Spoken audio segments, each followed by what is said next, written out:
You're at Leland Stanford Junior University. It's Wednesday morning. It's time for a quiz. I'm kidding. But I do want to ask you to take out your notebooks and a pen or your digital device or whatever it is and take about 90 seconds to think about the following questions, just to sort of get yourself in the mindset for the rest of the day. I know that many of you, probably most of you, maybe all of you, had to convince somebody somewhere to pay your way to come here. And you took 2 or 3 days out of your work week. Some of you traveled great distances. So you must have made some kind of argument, maybe using some data, to somebody to get you on a plane and get you here. So I want you to take 90 seconds and remind yourself of what your own goals for coming here were. Whether they were about the number of people met from the number of different countries, the number of new concepts, up to and including atmospheric river that you've learned, any tips or tricks that you were looking for that you can take back, or if you came here with a very particular problem or question and were looking for answers, have you gotten any closer to that? So just in your own head, your own space, 90 seconds, sort of check in with yourself about what you're getting out of this experience. This is not data collection because I'm not collecting it. It's data reflection.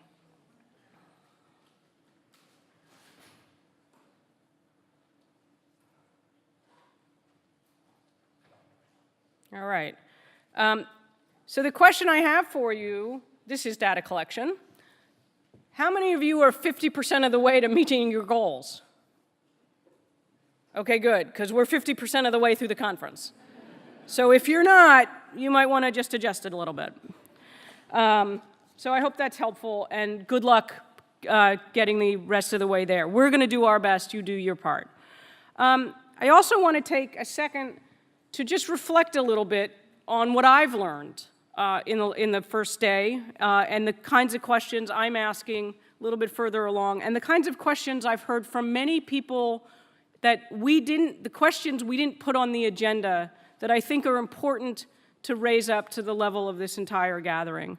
All right, so what I had up to show you was a napkin drawing of some questions, of a big question that I heard people asking yesterday, and I heard it again this morning, which is, the conference is called, my version of the question is this: we're calling the conference Do Good Data, but data itself has become a very political term. Maybe not a new thing, but the extent of the intensity of the politicization of it is strongly felt by many in the room. So I was playing around as I was thinking last night, maybe the conference should be called, data are good. Good data do good. Facts matter.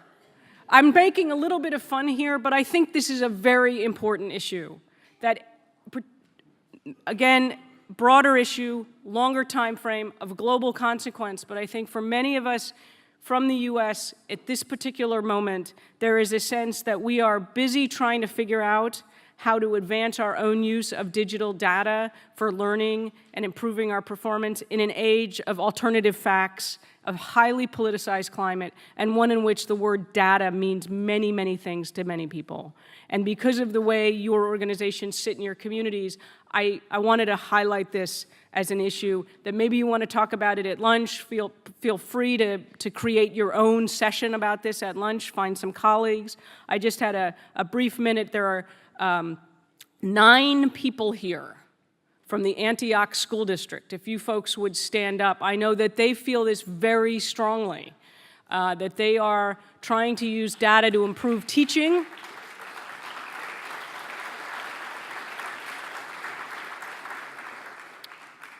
They're trying to use data to improve the educational performance of the school district or the outcomes for kids. This is something we all care deeply about, yet the very term data, student data is maybe one of the most highly politicized, contentious, litigious forms of data at our point in time. So first of all, thank you to the good folks from Antioch who are actually repeat conference participants, and there's 9 of them, so let's hear it for Antioch.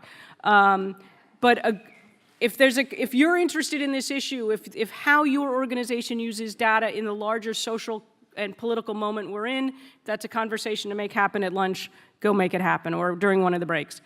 Second thing I heard yesterday, very, very important, may pervade much of your work, We heard from John Wilbanks and Greg Bloom and others throughout the day yesterday. Language matters. Simplicity matters. Iconography matters. So much of what we're doing within our organizations and within our skill sets, from software coders to social workers, is a process of communication and translation. We had a very good conversation. I participated in several of them yesterday about beyond English. This isn't an English language problem. It's a global, multilingual opportunity that we need to address. So if those are issues on your mind, maybe that's a conversation to organize.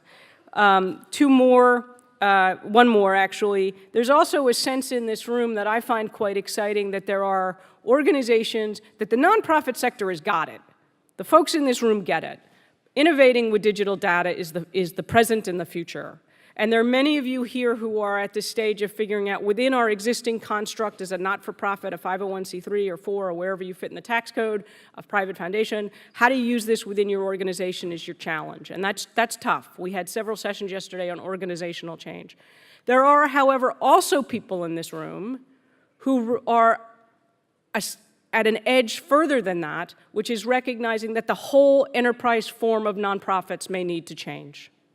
That in fact, when the resource is digital, the 501c3 not-for-profit corporation and its non-distribution cause, well, that may not be the vehicle we need.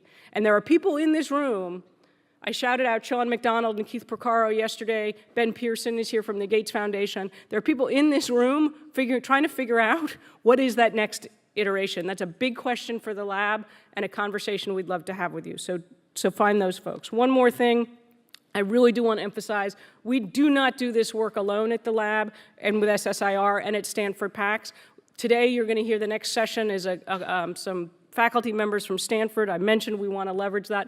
But I also want to ask the first cohort of good data grantees to stand again so that everybody in the room can find you. I'll walk through these quickly. Just stand up so that people know who they're looking for. This is what they call in software code, this is the kernel of our community. Stand up, folks. We're going to go through these.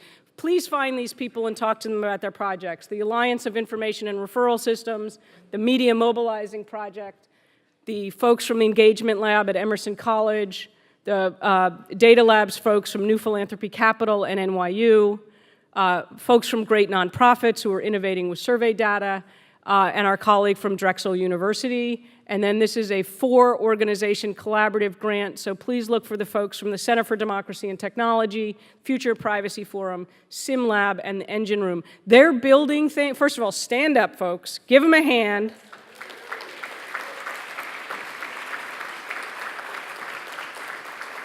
Everybody get a good look at them and then go track them down.